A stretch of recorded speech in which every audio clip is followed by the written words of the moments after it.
Hello mga ka-kitchen! Tara na at gumawa ng napakasarap at napakadali na no-bake macaroni. Pang merienda o pang benta, swak na swak sa panlasa. Ako nga pala ang inyong Kitchen Boy PH na simpleng taong bahay pero busog sa luto ng nanay. Kaya tara na, magluto na sa iyong sariling kitchen. In 3, 2, 1, lutuan na!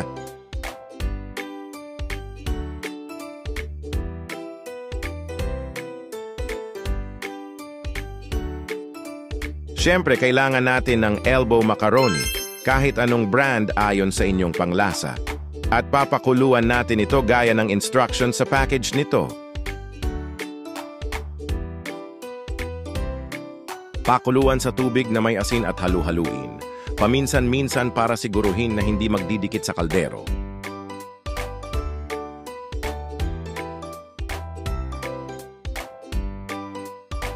Kapag al dente na ang macaroni ay salain ito at alisin sa tubig. Itabi ang nalutong macaroni at mag-ready na tayo sa pagluto ng ating red sauce.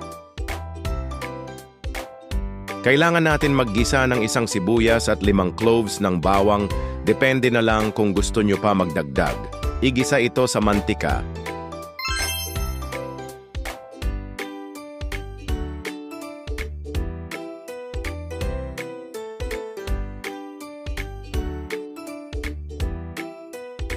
Habang iginigisa ang bawang at sibuyas, ay manakanakang maglagay ng asin to season ang niluluto. Importante ito para paunti-unti ang pampalasa at mas maingatan natin na hindi sumobra o magkulang ang alat sa ating niluluto. Pagkatapos ay ilagay na ang corned beef o ground beef o pork. Depende sa inyong kagustuhan at isamang igisa ito hanggang maluto ng bahagya.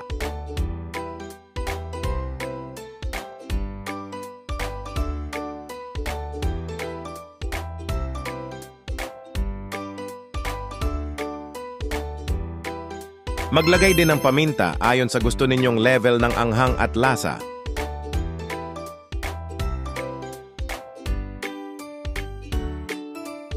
Haluin at hayaan pang magisa ng ilang minuto.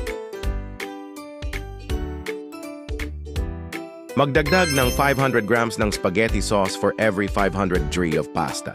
Kahit anong flavor, Italian, Filipino o ketchup-based man yan basta swak sa budget at panglasa. Pwedeng-pwede.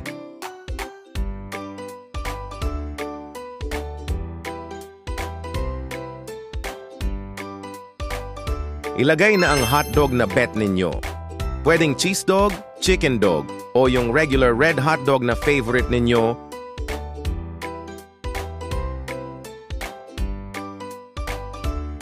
Idagdag ang can of mushrooms. 1 beef cubes.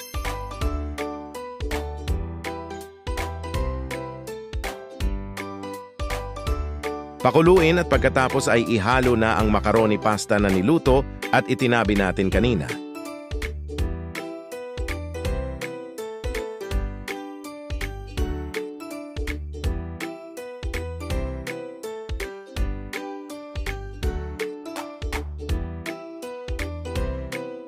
Ngayon naman ay magpainit tayo ng butter sa kaldero at tunawin hanggang maging liquid.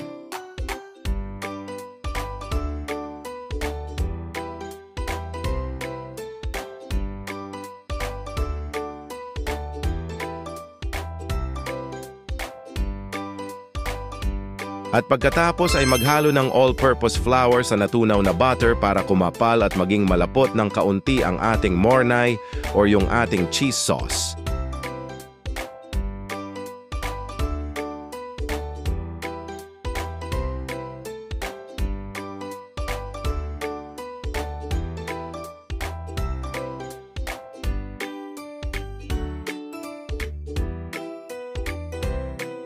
Ihalo ang evaporated milk sa butter na may flour.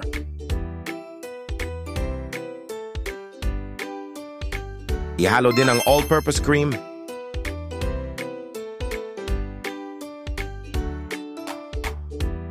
Magdagdag ng quick melt cheese of any brand. Add more salt na naayon sa panglasa. At ready ng tikman. Ang sarap, yehey! Maglagay na ng nahalong pasta with red sauce sa gusto mong container at lagyan ng cheese sauce bilang toppings nito.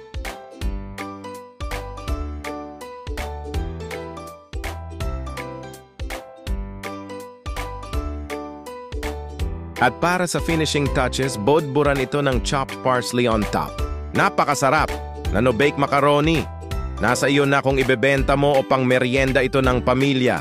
O ayan ka kitchen ha?